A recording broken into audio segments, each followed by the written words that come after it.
बिस्मिल्लाहिर्रहमानिर्रहीम। मैं हूं ताहिर ढेंडसा और आप देख रहे हैं SDTV। इकोनॉमिक साइड पे दो इकट्ठे मामलात इस वक्त हमें दरपेश हैं। एक तो ये है कि इकॉनमी अनसर्टन पॉलिटिकल हालात की वजह से तकरीबन एक तरह से रुकी हुई है और डिसीजन मेकिंग में, और दूसरा IMF का प्रोग्राम भी उसके साथ ही है। और इसके साथ दूसरी चीज़ जो हर्ट कर रही है वो बजट की आमद है, जिसकी वजह से कन्फ्यूजन जो है मार्केट में वो रेट लार्ज है।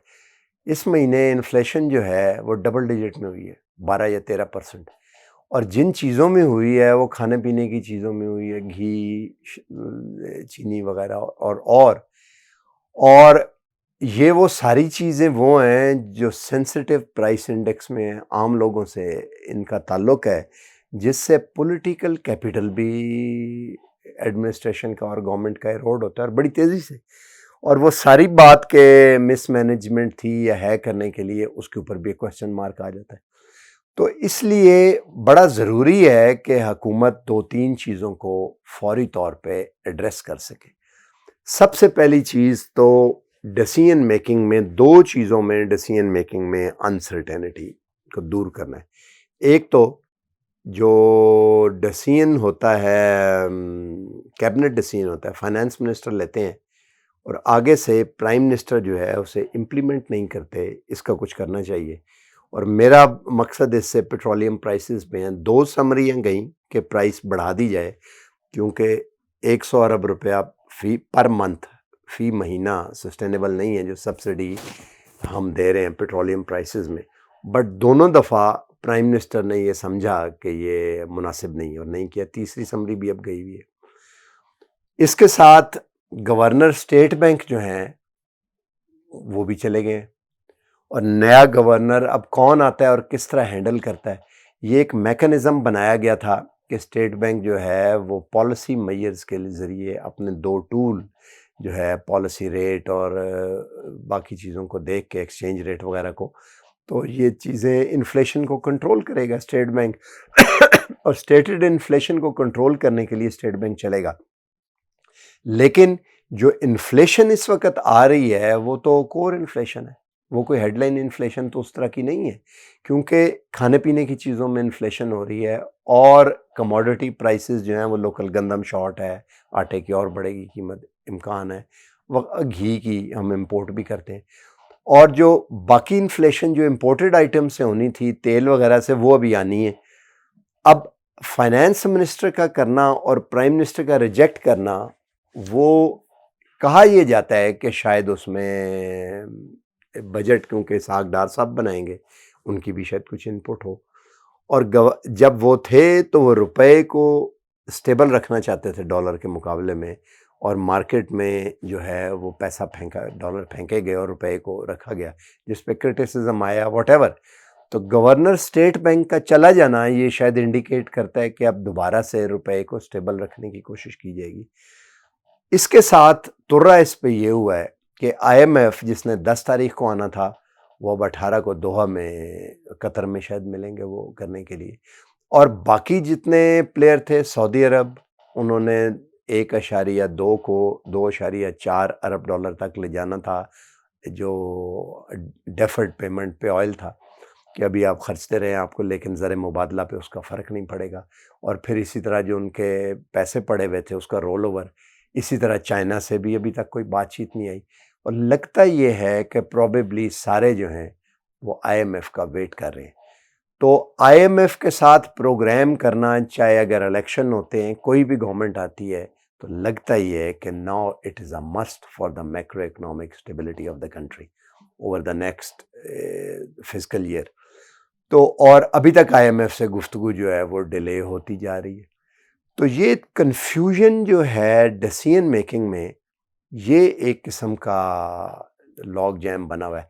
और यही वजह है कि स्टॉक एक्सचेंज में भी जो हमने क्रैश देखा और सारा जो इसका है, तो इसलिए लगता कहा यह जा सकता है कि हुकूमत को फौरी तौर पे जो लॉन्ग टर्म पॉलिसी मैयर है उसको अनाउंस कर देना चाहिए, बगैर इसके सोचे कि इलेक्शन कब होंगे या कैसे होंगे या कौन आएगा या जो भी नहीं आएगा। क्योंकि आईएमएफ के साथ प्रोग्राम आगे कंटिन्यू करना तो लगता है कि फिजिकल ईयर 22-23 जो अगला जून से लेके 2022 से 2023 तक का साल है, इसमें ये ज़रूरी होगा। और उसी दौर के लिए उन्होंने एक्सटेंड भी कर दिए $2 अरब और देके। इसका मतलब ही ये हुआ कि 1 साल फिजिकल ईयर और। तो ये उस आईएमएफ का जो फ्रेमवर्क जिस पे बातचीत करनी है, उस पे बातचीत आगे चलाई जाए और डिसीजन अनाउंस किए जाएँ। अब जैसे कि पीएसडीपी में 100 अरब रुपए कम करने का उन्होंने निशानदेही की है। इसी तरह डिफेंस एक्सपेंडिचर को, सिक्योरिटी रिलेटेड एक्सपेंडिचर को भी कुछ कम करने का कहा है उन्होंने। और बाकी जगहों पे भी जो सब्सिडीज़ हैं वो ख़त्म करने हैं ये पेट्रोलियम में। तो इसके बारे में डिसीजन जितनी जल्दी लिया जाए, और अगर जून तक नहीं लिया जा सकता तो ये फिर ये भी अनाउंस कर देना चाहिए ताकि जो मार्केट है उसके मुताबिक एडजस्ट हो जाए। लोगों को पता हो कि पेट्रोलियम सस्ती मिलती रहेगी और एनर्जी सबसे बड़ा ह्यूमन रिसोर्स के बाद सबसे बड़ा इनपुट होता है मैन्युफैक्चरिंग में, ताकि उनको पता हो कि अगले 2 महीने और जून जुलाई का जून तक जो है बजट तक, यानी कि ये 1-1.5 महीना और हमें सस्ता डीजल वगैरह मिलता रहेगा और पेट्रोल और कॉस्ट जो है वो, ताकि मार्केट उसके मुताबिक एडजस्ट करे। तो कहने का मतलब ये है कि ये जो करंट पॉलिटिकल क्राइसिस एक्यूट इस वक्त शुरू हुआ है, ये क्रॉनिक नहीं है। ये नहीं है कि मुल्क डिफ़ॉल्ट कर रहा है, क्योंकि एक्सपोर्ट्स आपकी $30 अरब की इस साल होने के इम्कान है। रेमिटेंसेस 31 अरब की हैं, तो बैलेंस ऑफ पेमेंट को सपोर्ट उससे मिलती रहेगी आईएमएफ अगर आता है। और इसी तरह अगर 4.5% ग्रोथ होती है तो ज़ाहिर है वो नॉमिनल नहीं है, रियल ग्रोथ होगी, क्योंकि आपकी अगर आबादी देख की जो में इजाफा है उससे तो डबल से भी ज़्यादा ग्रोथ होगी, तो वो ट्रांसलेट होगी कहीं ना कहीं और उसका एडवांटेज होगा। तो इसलिए डिफ़ॉल्ट करने का नॉर्मल सर्कमस्टांसेस में कोई इम्कान नहीं है बिल्कुल। और ये कि बहुत ज़्यादा ट्रबल क्रिएट हो सकती है अगले फिजिकल ईयर में, इसके इम्कानात भी बहुत कम है। तो हुकूमत को ये अनाउंस कर देना चाहिए कि ये महीना डेढ़ ऐसे और बजट के बाद हम ये मेजर करेंगे। लेकिन बहरहाल ये कहा ही जा सकता है, प्रेशर का उसको अंदाज़ा होता है जिस पे प्रेशर चल रहा होता है। हो सकता है ये जो अभी लंदन में मुलाकात हो रही है मियां नवाज शरीफ से, उसमें शायद कोई चीज़ तय हो जाए और आने वाला जो रोड मैप है वो क्लियर हो जाए और मज़ीद इस तरह का डैमेज ना हो। एक्यूट ये जो इस किस्म के इश्यूज़ होते हैं, इनका एक और होता है कि बाद में सिचुएशन स्टेबलाइज भी हो जाए तो ये जो लॉस हो गया ये हो गया और ये फिजिकल डेफिसिट में ट्रांसलेट हो जाता है। और दूसरी तरफ जो एक्सचेंज का आपको नुकसान हो जाता है, वो जो कैपिटल एरोड कर गया और आपके रिजर्व ख़त्म हो गए उससे, इवन पोर्टफोलियो इन्वेस्टमेंट अगर कम हो जाती है तो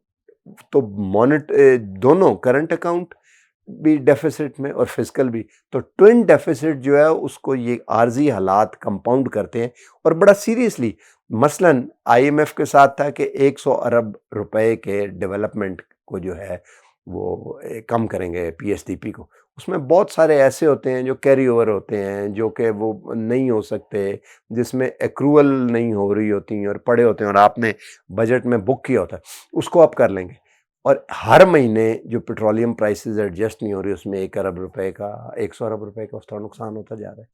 तो बाद में ये चीज़ कंपाउंड हो के ये जो एक्यूट नुकसान होता है ये फिर क्रॉनिक नुकसान के अंदर कन्वर्ट हो जाता है और वो एक्रूअल जब एक्चुअल उसकी निकाल के तो आगे आप लाते हैं तो नंबर में फिर बैलेंस शीट ठीक नहीं होती और उसी से ही बजट के फिर फिगर बनते हैं कि जी फिजिकल डेफिसिट इतना और करंट अकाउंट डेफिसिट इतना, बैलेंस ऑफ पेमेंट के ऊपर ये होगा, ग्रोथ इतनी और इन्फ्लेशन इतनी, जो 4-5 बड़े बड़े हमारे जो पैरामीटर्स होते हैं जिसको मद्देनज़र रख के डेवलपमेंट की जाती है और उसका फिर सोशल इम्पैक्ट होता है पावर्टी और इनइक्वालिटी पे।